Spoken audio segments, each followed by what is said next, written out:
Baptiste. Invitamos ahora a la asesora Karen Schutt.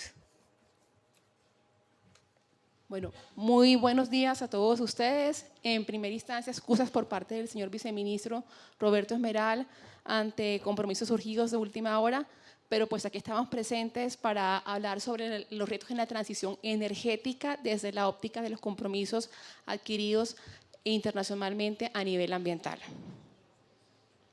Bueno, como todos ustedes muy bien saben, el hito más importante que marca los compromisos ambientales a nivel internacional de Colombia es el compromiso adquiridos en el Acuerdo de París.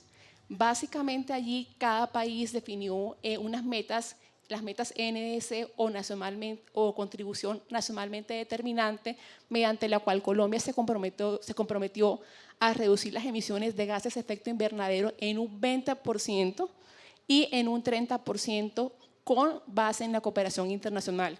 Como dijeron mis antecesores, es muy importante la cooperación internacional y trabajar en sinergias, como decía también Brigitte, en la parte que es economía, sociedad y medio ambiente, para poder lograr reducir las emisiones hacia el año 2030 respecto al escenario business as usual en un 20% con nuestros recursos y con nuestra cooperación, y un 30% con ayuda internacional.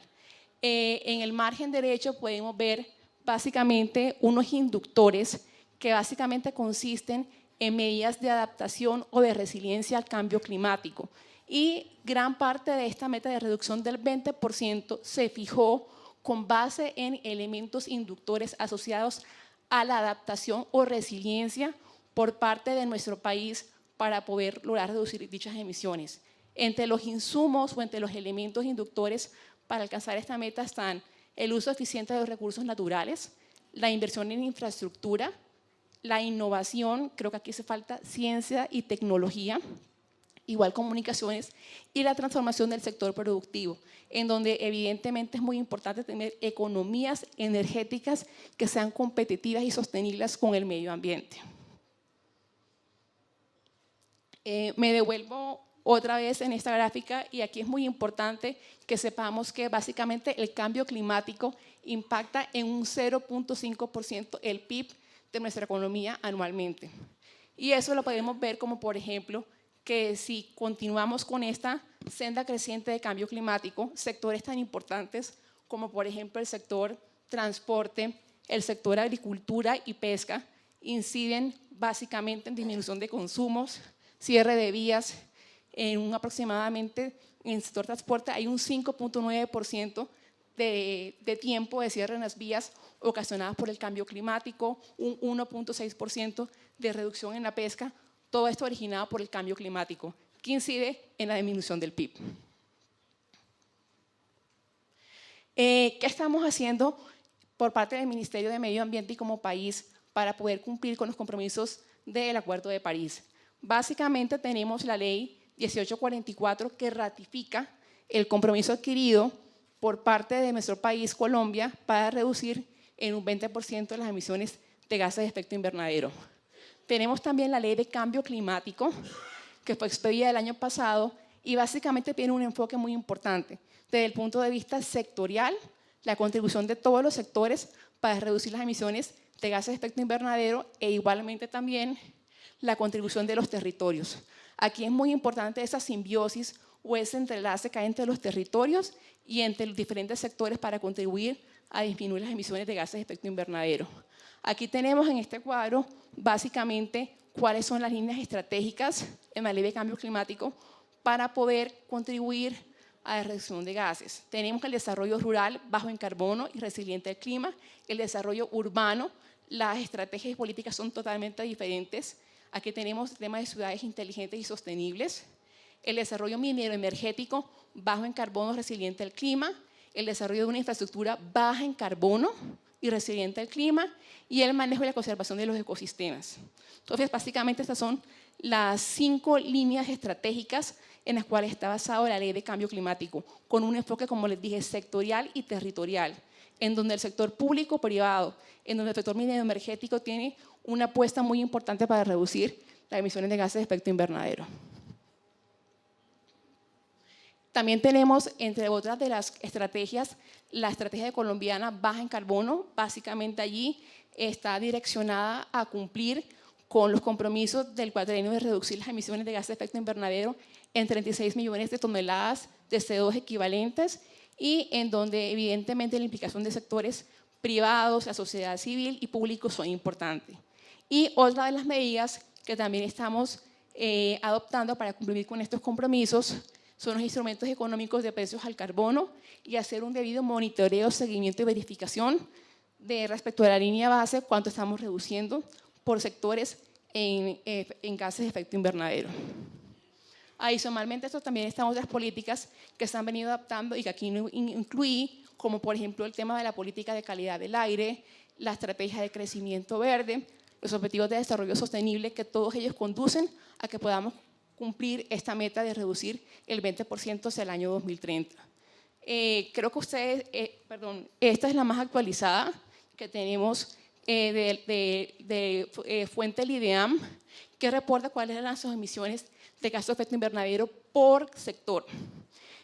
Como nos habían comentado previamente, básicamente el sector agrícola y los usos del suelo y cambio implican que son el 54% de las emisiones están concentradas en estos dos sectores, agropecuario y el uso del suelo y cambio climático, la silvicultura, la ganadería extensiva, básicamente constituye. Sin embargo, las industrias propiamente del sector de energía solamente emiten el 10%, pero como el sector energético está inherente en el ADN y en las diferentes actividades sectoriales, como por ejemplo transporte, la industria manufacturera y de construcción y partes industriales, si consideramos la presencia del sector energético en estos otros subsectores, sería un 35%. Por lo tanto, si bien Colombia tiene una matriz energética bastante limpia, es la sexta más limpia del mundo, pero somos el país a nivel mundial el número 20 más vulnerable. ¿Por qué razón? Porque hay un uso extensivo por parte del suelo y gran dependencia económica hacia los recursos naturales. Aquí tenemos básicamente cuáles son los objetivos para poder contribuir, vuelvo y repito, con la meta de contribución del 20% de reducir. Esta es la meta hacia el año 2030, que ya fue ratificada, y básicamente en este cuatrienio la apuesta es reducir 36 millones de toneladas de esta meta establecida.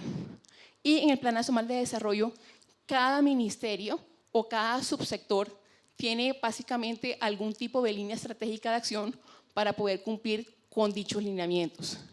En la parte de ambiente tenemos todas las medidas y lineamientos direccionados a la parte de reducción de emisiones, tanto vía adaptación o vía mitigación, gestionar el riesgo.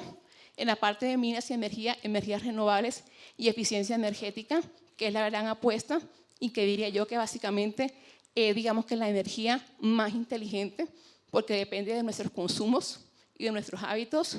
El sector de agricultura y desarrollo, que sean sostenibles y resilientes con el medio ambiente y con la actividad económica, vivienda y saneamiento. Aquí hay mucho de la parte de economía circular, transporte, movilidad sostenible, comercio e industria, optimización de procesos industriales y el Ministerio de Hacienda a través de diferentes instrumentos financieros y fiscales que permitan que podamos tener una economía más sostenible e incentivos a procesos que estén direccionados allí. Las metas de cambio climático en Plan Nacional de Desarrollo, voy a pasar rápidamente, hay metas de adaptación y de mitigación. En las metas de mitigación están reducir las emisiones que ya les había comentado, reducir la deforestación en un 30%, implementar 3 cadenas de cero deforestación, iniciativas de carbono azul, que básicamente es tener una mirada diferente y construir más ecosistemas marinos que permitan capturar carbono. A nivel de adaptación, la apuesta es que 100% de los territorios a nivel nacional estén involucrados en adoptar medidas de adaptación y mitigación y también tener sistemas agropecuarios adaptados al cambio climático. En la parte de riesgo, la apuesta es que 8 de las corporaciones autónomas regionales, autoridades ambientales, ponen también una metodología para poder analizar y evaluar los daños surgidos a nivel ambiental. En la parte ambiental, estamos trabajando con los diferentes territorios para que cada territorio pueda reconocer qué medidas de mitigación y adaptación debe de adoptar en compañía y en conjunto con el sector privado y público a su vez en medidas de adaptación y mitigación a nivel sectorial. Y en la parte energética tenemos que la apuesta son 1.500 megavatios de fuentes renovables no convencionales, 6.600 vehículos eléctricos y 47 municipios aprovechando todos los residuos, ya sea biomasa, otros residuos orgánicos, para poder generar energía. El Ministerio el año pasado ratificó y expidió su plan sectorial. También es que cada ministerio tenga unos planes sectoriales para adaptación y mitigación. Básicamente el Ministerio de Minas y Energía en sus líneas estratégicas de adaptación y mitigación al cambio climático definió 4 áreas: generación de energía, la apuesta de diversificar la matriz energética, alcanzar una mayor cobertura con fuentes renovables en zonas muy interconectadas. Yo pienso que allí faltó poner también el gas, porque estamos hablando de fuentes renovables no convencionales, solamente sol, agua, viento, pero pienso que también tenemos que mirar mucho más allá. Eficiencia energética, gestión de la oferta, fortalecimiento del programa de uso racional y eficiente de la energía, una gestión activa de la demanda, donde haya señales de tarifas horarias y un agregador de la demanda para poder saber cuáles son los momentos requeridos para consumir y regular todo el tema de emisiones fugitivas. Voy a pasar rápidamente las medidas del plan que el Ministerio expedió de adaptación y mitigación al cambio climático. Están focalizadas en la parte de mitigación, como les había comentado, básicamente es a todo el tema de eficiencia energética y tener redes inteligentes, sistemas de almacenamiento, tarifas horarias, como les comenté anteriormente. Y en la parte de adaptación y resiliencia es mirar nuevos sistemas de almacenamiento de energía, evaluar los distritos térmicos y aparece el tema de etiquetado vinculado a la eficiencia energética de manera importante. Ahora vamos a ver los escenarios energéticos. Básicamente, todos conocemos la oferta primaria y la oferta secundaria de energía en Colombia. Básicamente, la oferta primaria, estos son fuentes de la UPME, 43% petróleo, 18% gas natural. Y en la energía secundaria tenemos al GLP con una participación del 4%, que la apuesta debería ser incrementar esa participación. El consumo final de energía, vemos que el GLP pesa el 3% en la industrial, tenemos al GLP con 6% en la parte residencial, en la parte comercial el 4%. Y con base en esto, la UPME el año pasado hizo un ejercicio muy importante y definió 3 escenarios en los cuales, con base en estas consideraciones, podía cumplir y proyectar una matriz energética. Lo que hizo fue considerar las políticas nacionales y locales que están focalizadas al cumplimiento de los compromisos del Acuerdo de París, las metas de calidad del aire, objetivos de desarrollo sostenible, la política de cambio climático, ciudades sostenibles. En la tendencia demográfica incluyó una demanda activa y participativa, oportunidades del sector energético, en un fuerte impulso a las renovables en el sector eléctrico, actualización tecnológica del uso del gas y carbón, cambios tecnológicos en las refinerías y medidas para limitar la circulación de vehículos viejos. Y el crecimiento económico, el potencial de crecimiento de la economía. Con base en estos 4 pilares que vemos aquí, que básicamente quiero resaltar que en este escenario se consideró el cumplimiento de Colombia de reducción del 20% hacia el año 2030. Estas consideraciones, la UPME hizo la siguiente proyección. Y básicamente la tendencia es que hay una electrificación de la economía, en donde vemos, por ejemplo, que el gas natural, no se ve muy bien acá, pero el gas natural tiene una tendencia importante y creciente en los consumos. Como podemos ver, eso es en la oferta de energía primaria. Y vemos pues, o sea, que los combustibles fósiles permanecen, pero sin embargo también crece todo el tema del incremento de otros combustibles incluyendo también el gas. Estas gráficas son por parte de la UPME, pienso que ellos consideran mucho mejor el tema, pero pues básicamente es lo que tenemos. ¿Qué entendemos por transición energética? Para acabar, es muy importante y a nuestro modo en el Ministerio de Medio Ambiente tenemos que entender qué significa transición energética. Todo el mundo va hablando que tenemos que migrar hacia fuentes renovables no convencionales. Realmente hay un potencial importante y retos importantes, pero también hay que considerar nuestra matriz energética actualmente, cómo está constituida, cuáles son las fuentes del potencial que hay y cuáles los usos que hay hacia esas fuentes de energía primarias y secundarias. Por lo tanto, la transición energética no es una moda. Tenemos que considerar muy bien qué tenemos como fuente, como oferta y cómo puede satisfacer acorde con las necesidades particulares de cada territorio, que realmente brinden sostenibilidad a cada territorio en su parte económica, social y ambiental. Y para nosotros es importante, cuando hablamos de transformación energética, reevaluar los modos actuales de producción, de consumo y de distribución, desarmar la lógica de un sistema de energía centralizado. Tenemos que considerar, y ahí el GLP tiene una gran importancia en diferentes nichos y territorios en donde se requiere aún reemplazar la leña y el carbón en dichos territorios. Y tenemos que utilizar tecnologías de bajo impacto y considerar sobre todo el cuidado de los bienes comunes en armonía con la naturaleza. La idea es tener una economía descarbonizada, en el cual el GLP tiene un rol muy importante, como vamos a ver en diferentes ámbitos. Me voy a pasar ya a la diapositiva final, en donde queremos visualizar cómo el Ministerio de Ambiente y Desarrollo Sostenible considera que el GLP puede tener una gran perspectiva a nivel nacional.